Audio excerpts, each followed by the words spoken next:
ఒక వైబ్రెంట్ అత్యంత పాపులర్ అయిన కోలార్ గోల్డ్ ఫీల్డ్ లాంటి ఆ యొక్క ప్రతిష్టాత్మకమైన పేరు రావటం వల్ల కూడా ఇది తొందరగా పాపులర్ కావడం జరిగింది.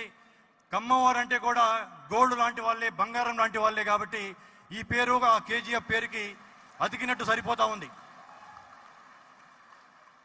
మన యొక్క పూర్వీకుల వారసత్వాన్ని నిలబెట్టడానికి, ఐక్యతను పెంపొందించుకోవటానికి, కలిసి యొక్క సుసంపన్నమైన భవిష్యత్తును ఏర్పాటు చేసుకోవడానికి ఈ యొక్క కమ్మ ప్రపంచ సదస్సులు కారణమవుతా ఉన్నాయి. దీంట్లో ఒక పద్యంతో నా యొక్క మిగతా స్పీచ్ని స్టార్ట్ చేస్తాను. ఇందుగలడు ఎందు లేడని సందేహం వలదు, ఎందెందు వెతికినా అందందే కలవాడు మన యొక్క కమ్మవారు.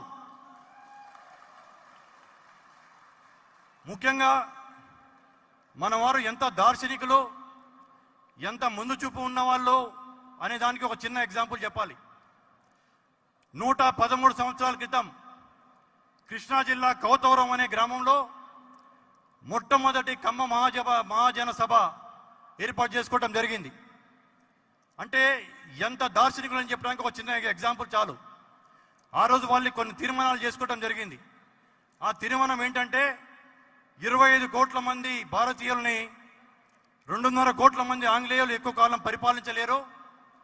ఆంగ్లేయులు రేపు కాకపోతే ఒక 5 ఏళ్లకో 10 ఏళ్లకో భారతదేశానికి స్వాతంత్రం ఇచ్చి వెళ్ళిపోక తప్పదు.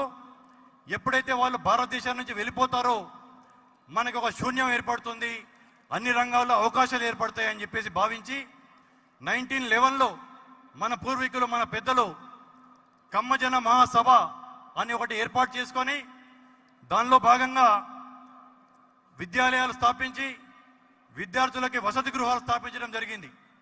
ఆ రోజు వారు వేసిన బీజమే ప్రపంచవ్యాప్తంగా మన వాళ్ళు ఇంత ఫ్లరిష్ అయిపోయి ప్రపంచవ్యాప్తంగా ఇంత విస్తరించడానికి కారణం అని చెప్పేసి సగర్వంగా మనం చెప్పుకోవచ్చు.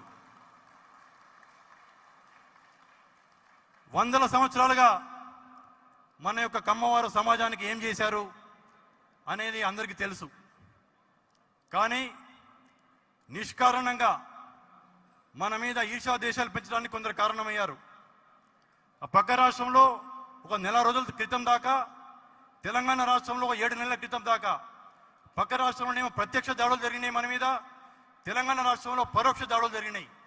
ఇటువంటి సందర్భంలో మనకు ఐక్యమత్యం అనేది అవసరం.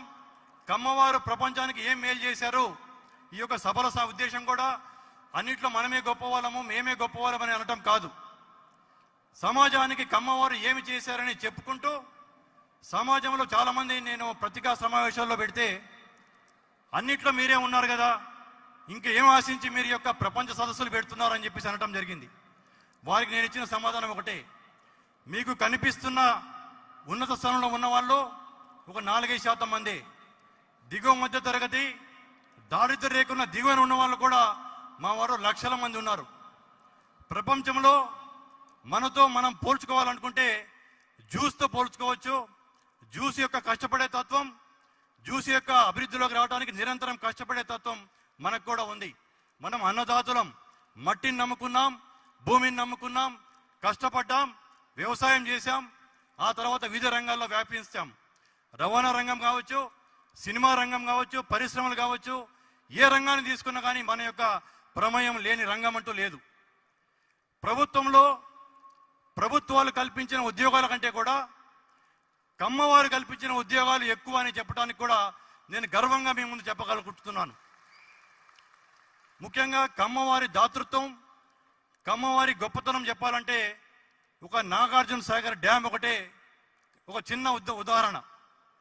ఆనాడు కృష్ణా జలాలు సముద్రంలో వృధాగా కలిసిపోతున్నాయి, ఈ నందికొండల మధ్యన ఒక సాహసిద్ధమైన ఆనకట్టు కట్టవచ్చు అని చెప్పేసి భావించినప్పుడు ఎవరికి ఆ రోజు కేంద్ర ప్రభుత్వంలో నిధులు లేవు.